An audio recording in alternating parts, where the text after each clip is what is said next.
In this segment of my Parks of the Rio Grande Rift road trip, we're leaving the Telerosa Basin and driving 3 hours east to a range that was pushed up by basin expansion.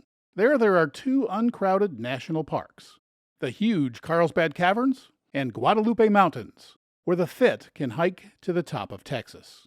They're both on the high eastern edge of the rift, overlooking another basin. In this segment, we're going for a walk in the largest cave room in North America. Then we're going to do a little hiking and a little off-roading on a well-graded loop trail. From late May through October, there's an added evening attraction at the cave, a nightly bat flight, when thousands of bats leave the cave to feed on insects. And I'll help you navigate the tricky reservation system, which you need to get into the park. Being remote, they're not very crowded, which is rare for national parks these days. And this whole road trip is far enough south that you can do it any time of year. I shot a lot of this video in December. Our base is the tourist town of Carlsbad, New Mexico, which is less than an hour from both parks. We're going to spend the day at the cave first. It's just 25 minutes from the center of town. There was no lodging and only permit-required backcountry camping in the park. So I stayed in one of Carlsbad's many hotels. But if you want to be closer, there is a family resort on the park road. The road twists its way up the edge of an old oceanic reef, made of sea sponges and other creatures that lived long ago in the Delaware Sea, which today is part of the Permian Basin. In this road cut, there's a sandstone layer which is evidence of a wind-blown beach. The visitor center is 4,406 feet above sea level and about 1,000 feet above the basin. The visitor center hours vary with the seasons. They're 8 to 5 in the winter, and you can't enter the cave after 2:30. This is the largest, most feature-rich visitor center on the tour. The people at the help desk were not only helpful, but friendly, and used the brochure to point out all the things that there are to do and see, which could easily fill a couple of days. They also told me about Sitting Bull Falls, which I had never heard of. It's about an hour away, and it looks like a great photo op. When I asked about the rift, their geologist even agreed to explain the landscape on camera. You're free to wander around the visitor center, its gift shop, and its many displays. But to enter the cave, you're going to need a couple of things: an entry ticket and a reservation ticket stamped with the time of day that you're allowed to enter it. You need a reservation ticket for each member of your party, and you can get them in advance on the park's website. Well, you should be able to. I couldn't because of some sort of a systems error, which I'll explain later. You get your entry ticket here by showing your park pass or paying $15. There are two ways to get to the cave. The elevators are past the exhibits, which are some of the best in the park system. There's info about the creatures that lived in the reef back when all this was underwater. And of course, there's info about the bats. This scale diorama is a great way to see the whole system, with the visitor center at the top and an elevator bank which goes down 750 feet. It also shows the natural entrance, which in places is 100 feet wide and 200 feet high. It's paved with 60 switchbacks. Since I always carry equipment, I've always taken the elevator, assuming that I'd have to hike out those 750 feet if I walked down. Later, the geologist told me that the entrance might be the best part of the whole hike, and that everyone can take the elevator back up. It's about 1.25 miles long from the parking lot trailhead to where it joins the Big Room Trail, which is also 1.25 miles long. But it's a loop. And by the way, the seating for the bat flight is at the natural entrance. During the day, the bats hang out in an area separate from the trail, and people aren't allowed in the bat cave. If you're a subscriber, you know that I try to hide some science in these guides. So here goes. This cave was formed differently than most. Most are formed when rainwater from above absorbs carbon dioxide on its way down, and then it absorbs more carbon dioxide as it filters through the soil, forming a mild carbonic acid, which dissolves the limestone. But this cave was hollowed out by sulfuric acid, which pooled from below in the water table, and then it dissolved the limestone. The presence of gypsum, yes, the same stuff we walked on in White Sands, is proof that the whole area is geologically tied together. And this cave-making process occurred over a wide area. There are at least 120 caves nearby. And the hollowing out process took quite some time. The top of the cave is about 2 million years older than the lower part. Okay, school's over. Let's go to the elevators. There are several, but some are out of order. Because of COVID, each party gets their own elevator. So when they're busy, there's likely to be a line, and that's why there's a timestamp on the tickets. COVID rules are going to be flexible. When I was there, I was required to wear a mask, even when I was in the cave. This counter doesn't indicate floors, it indicates feet. It shows you how far you've dropped. And when the doors open, there was a big surprise. I was the only one there. It was actually rather eerie. I actually called out, "Hello," a few times and got no response. I was last here in 2008, and the lobby area is much different now. Back then it was crowded, and there was even a diner. You can hear my voice. Oh, there is a human here. God, I feel better. Yes, I was happy that a man appeared by its replacement. For the good of the cave, the diner is now gone. A counter with prepackaged food, helmet lights, and t-shirts. The temperature is 56 degrees Fahrenheit year-round, and I was wearing a fleece jacket. At first it was a bit eerie, but then I realized that the emptiness of the cave was an odd gift, likely caused by a National Park Service website mix-up.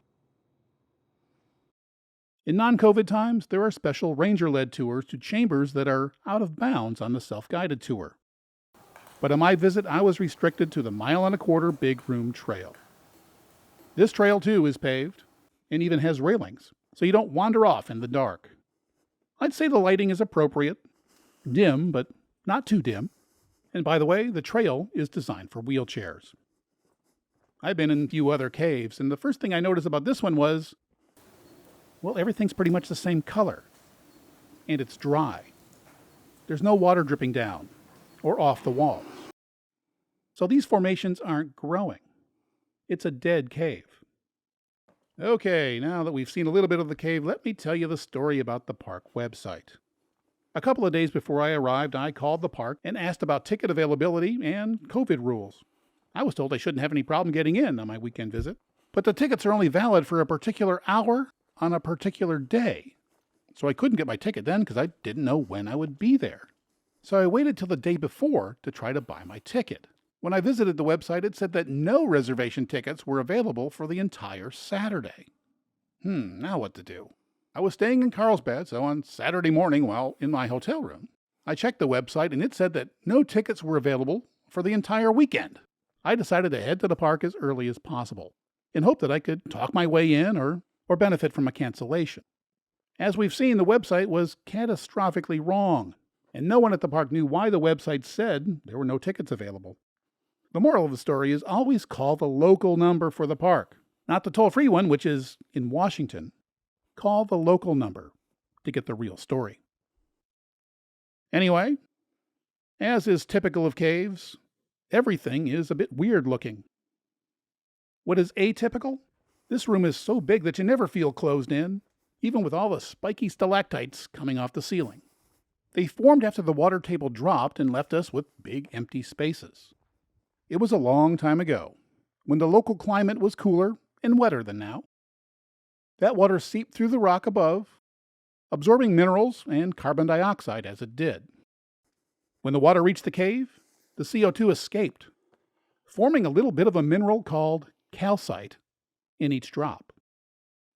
When the water evaporated, only a tiny bit of calcite remained. Each formation in here represents billions of drops of water. How the water dripped, dropped, and flowed explains why there are so many different types of formation in the cave. We know that stalactites come from above, they're hanging on the ceiling. Stalagmites grow from the bottom up. And here they get very big. Soda straws are kind of hard to pick out, but they have holes going through the center, where water once flowed through. And much of the rocks on the walls look like they're liquefied. This is called flowstone. It forms when water flows over the surface. Many of the walls and other features are covered with stuff that looks like popcorn. It forms when water evaporates in place instead of dripping or flowing. It's also made up of a slightly different mineral, which is chemically the same but has a different organization. This is the view from Caveman Junction. It's a shortcut that bypasses the far loop, which is where I've shot some of my best shots in the cave. Many of the formations have names. This is called the Chandelier.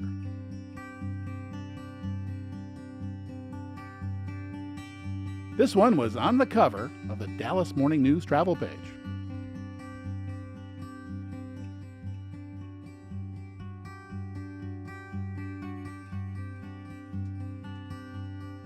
The trail back to the elevators is just as interesting.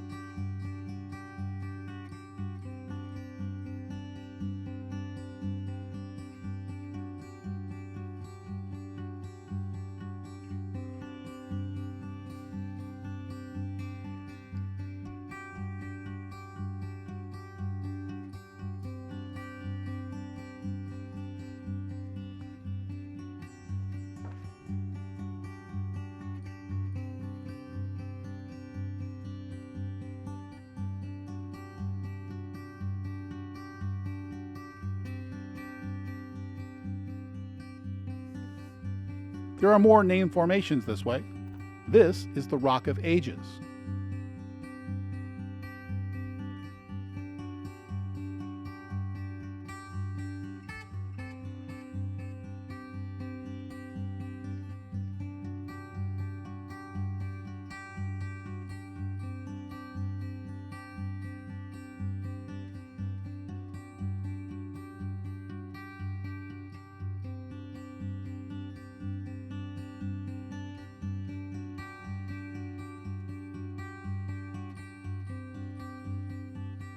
The trail then passes the Painted Grotto, on its way back to the main lobby.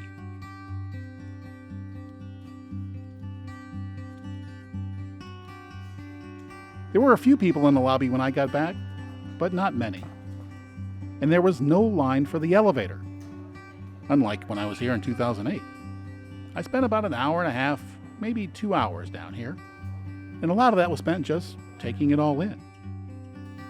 The trail is only 1.25 miles long, but I did stop several times along the way. But if you take the natural entrance, the total distance is twice as long. Even if you don't have to go, take the walk to the restroom. It's through a small, natural winding cave. It's quite interesting. And many of the 120 nearby caves are quite similar. How's this for a cliche? When you get to the top and the elevator opens, it exits through a gift shop. Well, a smaller one that they call the bookstore. I did make a pass through the big gift shop to get another fridge magnet and a sticker for my camera case. On the way out, I decided to do one of the above-ground trails. It's short but leads to a nice viewpoint. And since this is a reef, I looked for fossilized creatures on the ground. If they were there, I didn't see them. And while shooting this landscape, I saw a gravel road. Turns out it's a 9-mile, one-way loop. It's smooth enough for just about any car, and it's a good way to see the vast desert on this old reef. So that's Carlsbad Caverns National Park, conveniently located near the town of Carlsbad, where I'd spend one more night before heading to Guadalupe Mountains National Park in the morning.